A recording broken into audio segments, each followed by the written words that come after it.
In today's video, I'm going to teach you how to use page history in Notion. If you collaborate with others or just want a clear record of what changed and when, these tools make it easy to track edits and understand your content over time. Start by heading to notion.com in your browser. From there, select Login if you already have an account, or choose Launch Notion to open the app if you're already signed in. Once you're in, navigate to your workspace, the home base that holds all your pages and databases. Open the page you want to review so we can look at its history. Look toward the top right corner of the page for the History and Insights controls.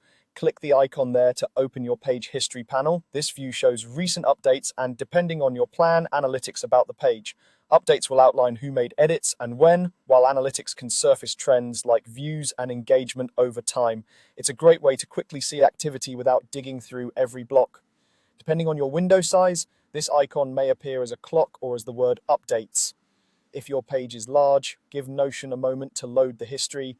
You can skim the list to spot key edits by timestamp and author, which is useful when you need accountability or want to follow up on a specific change. You'll also see indicators of how much the page has changed over the last few days. This gives you a fast sense of whether there have been minor tweaks or major overhauls, which is especially helpful when multiple people are editing or when you're checking in after a break. Next, click the three-dot icon at the top right of the page to open more options. Scroll down and select version history.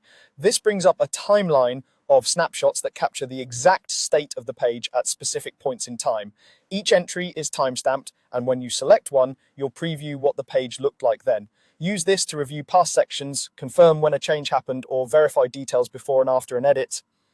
If you don't see version history, make sure you're viewing a page you have permission to access and that your window isn't zoomed so far in that the menu is truncated.